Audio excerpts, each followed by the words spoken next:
여호와 신앙이 회복시킨다 하는 제하에서 오늘 말씀을 함께 상고하며 은혜를 나누고자 합니다. 여기 오늘 말씀은 크게 두 문단으로 이렇게 나누어질 수 있습니다. 18절부터 22절에는 그 멸망할 성읍, 장망성이라고 예전에는 그렇게 표현을 했는데, 이 멸망할 성읍을 포함한 애굽의 5 성읍이 여호와 신앙을 맹세하고 하나님께 제사를 드림으로 인하여 여호와께서 애굽을 비록 심판하시지만 회복시킬 것을 얘기하고 있어요. 그리고 23절부터 마지막 25절에는 이 애굽 사람으로 인해서 아수르 사람도 여호와를 경배하게 되고 여호와 신앙으로 말미암아 애굽과 아수르, 이스라엘이 서로 화해하고 하나가 되어서 하나님의 복을 받는다라고 하는 그런 예언이 이렇게 기록되어 있습니다.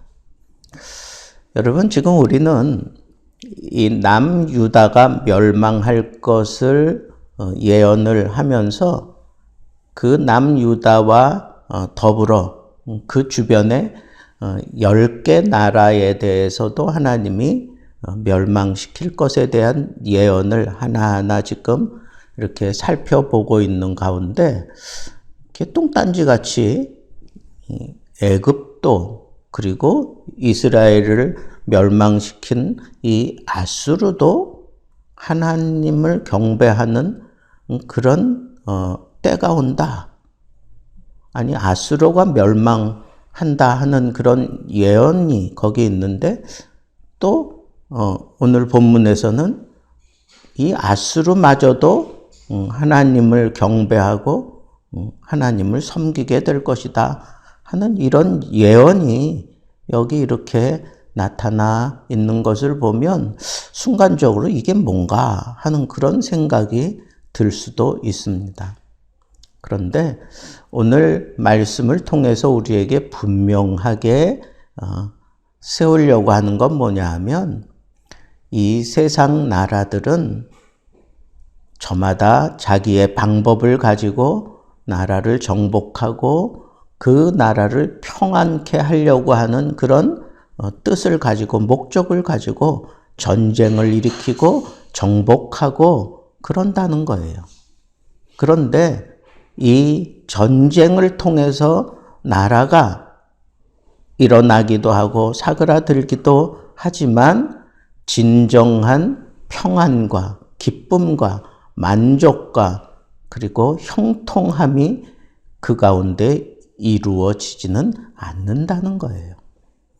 진정한 평안과 진정한 만족은 힘으로 되는 게 아니에요. 전쟁을 겨루어서 힘으로 그런 것들이 이루어지는 게 아니라 오로지 하나, 여호와의 신앙으로만 그게 가능하다라고 하는 것을 오늘 본문은 우리에게 아주 강하게 주장하고 있는 겁니다. 이 주장을 그대로 우리 신앙생활 속으로 끌어들이면, 여러분, 우리가 이 세상 살면서 무엇을 위해서 그렇게 열심히 일을 합니까? 무엇을 위해서 그렇게 열심히 돈을 벌고 무엇 때문에 그렇게 애를 쓰고 노력하고 막 그냥 땀을 뻘뻘 흘리면서 사는 겁니까? 다 저마다 그 마음속에 자기 가정이 있고 또 자기 목적이 있고 자기 회사가 있고 자기 꿈이 있고 자기 비전이 있어요. 그런데 그런 것들을 이루기 위해서 발버둥 치고 애를 쓰면서 궁극적으로는 다 그런 걸 이루고 난 이후에 내가 평안하려고 하는 거예요. 내가 만족하며 살고 싶어서 그런 거예요. 그렇게 악착같이 돈을 버는 이유가 뭐예요?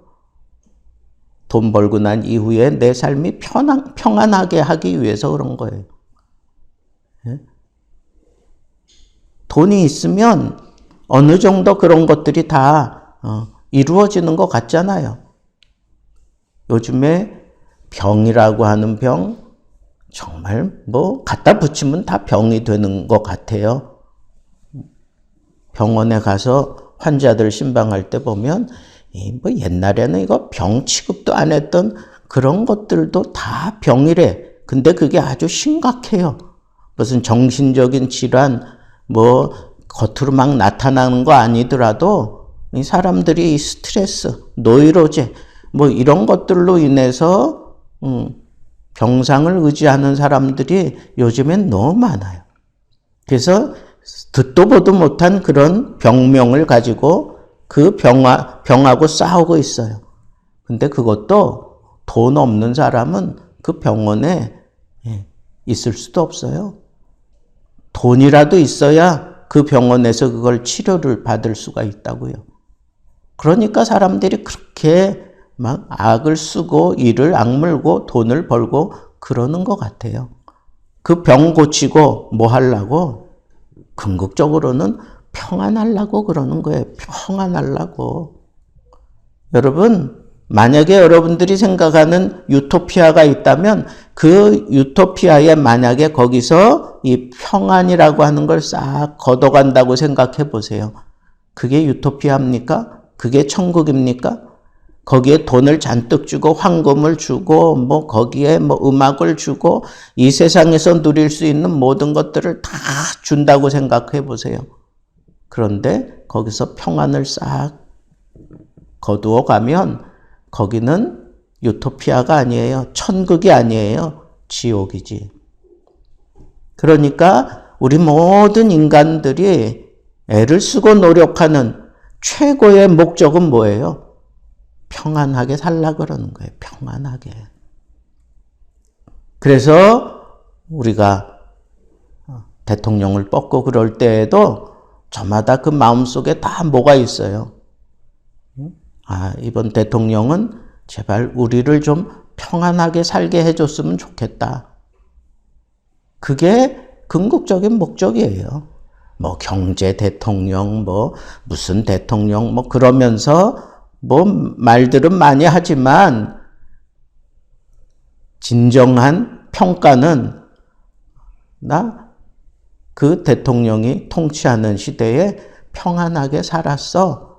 그러면 그냥 다 그냥 좋게 여기는 거 아니에요? 모든 인간에게 공통적인 최고의 목적은 평안이에요. 근데 그 평안은 전쟁이 이루어지지 못해요. 그 평안은 어떤 탁월한 정치가가 일어나서 굉장한 그런 정치 형태를 뭐 개혁시켜가면서 우리에게 펼칠지라도 궁극적으로 이루어지지 못해요. 돈으로, 힘으로, 정치적으로 아니면 뭐 굉장한 의학을 동원하고 뭐 굉장한 그러한 센세이션을 일으킬 만한 그런 해법을 가지고 올지라도 평안을 이루어낸 사람은 지금까지 없어요. 그건 오로지 어디에서만 이루어지는가? 그건 여호와 신앙이 그것을 만들어내는 거예요. 그 얘기를 지금 여기서 하는 거예요. 그런데 이것을 만드는 하나님의 평안이 이루어지는 때에는 놀라운 일이 여기서 일어나요. 어떤 일이 일어나고 있어요? 애굽, 아수르, 이스라엘 하나님의 선민들에게 언제나 골칫거리고 언제나 무시 못할 그런 적이었어요. 근데 이들이 하나님의 신앙을 갖게 되면서 그들도 평안함에 이르게 된다는 거예요. 여러분, 지도를 보면 여기 이스라엘이 있고 북쪽으로는 아수르가 있어요. 수리아가 있고 남쪽으로는 애굽이 있어요. 그러니까 애굽이 강해지면 북진을 해요. 그리고 이 아수르가 강해지면 이렇게 남진을 해요. 그러니까 항상 북진을 하든 남진을 하든 항상 거쳐야 되는 땅이 바로 이 유다 땅이에요. 이스라엘이라고. 그러니까 이 이스라엘은 이쪽 나라가 강해지든 저쪽 나라가 강해지든 언제나 그 땅을 통과해 가기 때문에 늘 전쟁이 있고 늘 싸움이 있을 수밖에 없어요. 이런 나라가 평안함을 누리며 같이 산다? 이거 정말 어려워요. 우리나라만 해도 그렇잖아요. 일본이 강해지면 우리나라를 거쳐서 중국, 러시아 뭐 이렇게 전쟁을 벌여가잖아요. 또 세계를 정복하겠다고 막 그러는 그 청이 우리나라를 쳐들어오고 그래가지고 결국은 일본도 집어삼키려고 우리나라 뭐 끝까지 내려왔잖아요. 제주도까지 다 막 그냥 들어오고. 우리나라는 이 전쟁의 무대에서 벗어나질 못하는 나라예요. 근데 지금도 사실 일본에 대한 아주 악감정이 아직도 있잖아요. 왜? 일제 36년 때문에. 열강이 우리나라를 주목하고 막 그런 역사가 막 흘러가던 때에 일본이 우리나라를 냉큼 집어삼키고 못된 짓을 많이 하고 막 대대적으로 그렇게 못살게 굴고 그런 것들로 인해서 우리나라 사람들은 일본에 대한 이 악감정이 지금도 있어요. 일본하고 무슨 축구를 한다, 뭐 야구를 한다, 그러면 뭐 실력을 보는 게 아니야. 그냥 무조건 이겨야 돼. 어떻게 해서든지 이겨야 돼. 왜 그래요? 그게 쌓인 것 때문에 그래, 쌓인 거. 그런데 일본 사람들하고 우리가 뭐 같이 어우러져서 뭔가를 하고 그리고 평안하게 지낼 수 있다고요? 어렵습니다. 실제로는 어려워요. 북한하고 우리나라가 통일이 되었다고 치자고요. 평안하게 잘 살 수 있을 것 같아요? 통일이 되면 사실은 더 큰 문제가 있어요. 이 문제를 풀어가야 될 문제가 있다고. 왜? 그만큼 어렵다는 거예요. 그만큼 어렵다. 정치를 잘하면 될 것 같죠? 그리고 뭐 돈을 많이 쏟아 부어주면 될 것 같죠? 안 그래요. 그런데 이 원수지간에도 하나가 되게 만들어 주겠다라고 선언한 게 바로 오늘 말씀이에요. 아수르, 애굽, 유다, 뗄래야 뗄 수 없는 그런 지정학적인 그런 지리적인 관계, 뭐 여러 가지 애굽의 그 우상이 이스라엘을 늘 괴롭혔어요. 아수르의 그런 문화가 이스라엘을 막 괴롭히고 힘들게 만들었어요. 그 이스라엘 주변에 있는 모압이나 아니면 그 근방에 있는 나라들을 이 아수르나 이런 북에 있는 나라들이 강성해지면 그런 문화적인 영향을 이 이스라엘에게 아주 직접적으로 많이 그렇게 전파하고 그렇게 물들여 버렸기 때문에 이스라엘은 이 우상이 들어가기 시작하면 망하는 나라잖아요. 애굽도 아주 우상에 쪄들어 있는 나라고 아수르는 대표적인 북에 있는 대표적인 나라인데 그 북에 있는 대표적인 나라도 결국은 뭐예요? 이 우상이야, 우상. 여러분, 출애굽해가지고 모세가 백성들을 데리고 가고 그리고 여호수아가 가나안 땅에 들어가서 하나님이 하라고 한 거는 뭐 다른 거 없어요. 이 이방 우상 신들을 완전히 다 내쫓아라 이거야. 다. 하나님이 그걸 요구하셨어. 그래서 가나안 땅을 다 정복하기까지 그렇게 여호수아와 함께 애를 썼지만 그 우상 다 처리했습니까? 못했어요. 승리는 했는데, 전쟁에서 승리는 했지만 완전하게 제거하지는 못했어요.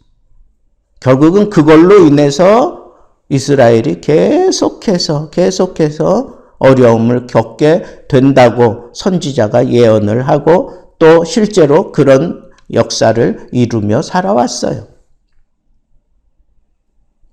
그러니까 여러분, 진정한 평안 누가 줄 수 있느냐? 하나님이 줄 수 있다는 거예요.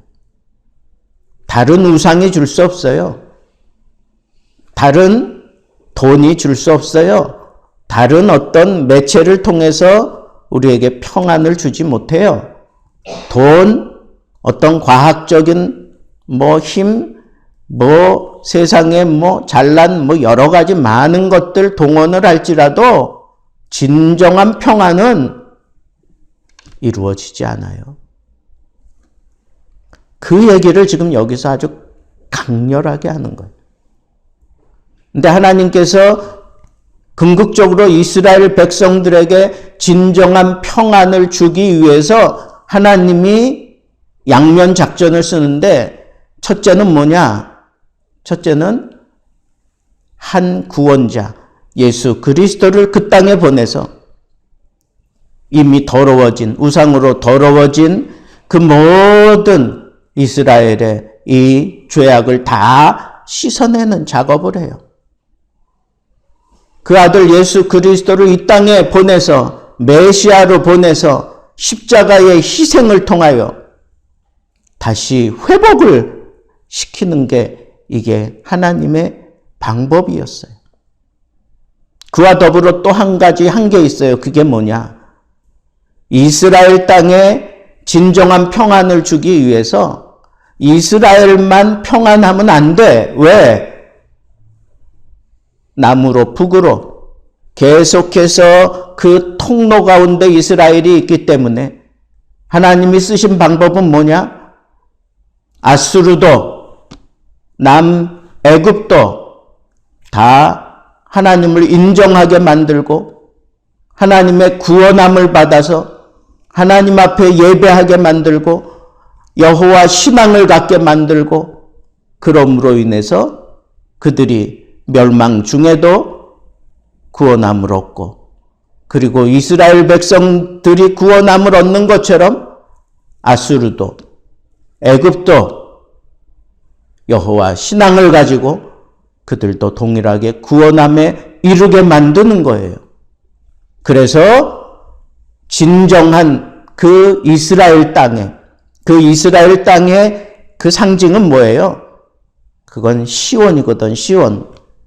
그 시온에 하나님의 평화가 임하게 만들기 위해서 그를 괴롭히는 남아수르도, 남애굽도, 북이스라엘도 하나님께서 다 무너뜨리시고 그들도 하나님을 받아들이게 하고, 그래서 하나님 신앙으로 말미암아 멸망 중에도 회복하는 그런 역사를 일으켜서 결국은 이스라엘 땅에 그 시온의 평화를 위해서 이 원수들까지 하나님께서 복음으로 완전히 무너뜨리시고 그리고 진정한 평안을 주시는 거예요. 여기에는 상징적인 의미가 있죠. 이스라엘의 그 시온이 회복되어지고 그리고 평안해진다고 하는 것은 훗날 우리가 영원한 시온, 천국에 들어가서 우리가 평안함을 누리며 살게 되는데, 그때에는 선택을 받은 사람,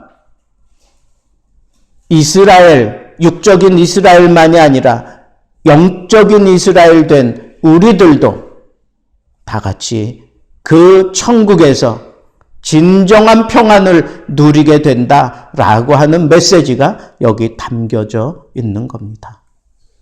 여러분, 다른 것으로 평안을 줄 수 없어요. 믿음이에요.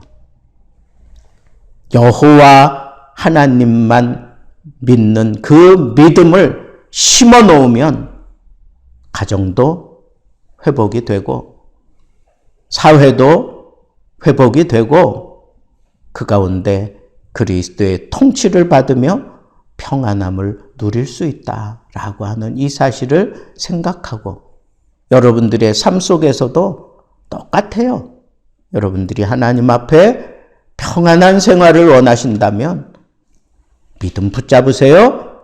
그리고 원수 같은 사람에게도 여호와의 신앙을 전하고 이 전해진 이 신앙으로 인해서 애굽도 무너지는 때가 오고 아수르도 무너지는 때가 와요. 그래서 모든 세계가 여호와의 이름이 여호와로 말미암는 그 믿음이 하나가 되어질 때 진정한 유토피아가 이루어지고 진정한 평화가 이루어진다라고 하는 이 사실을 여러분 꼭 명심하시고 믿음으로 싸우세요. 이 믿음으로 언제나 승리하는 삶을 살아갈 수 있기를 우리 주님의 이름으로 축복합니다.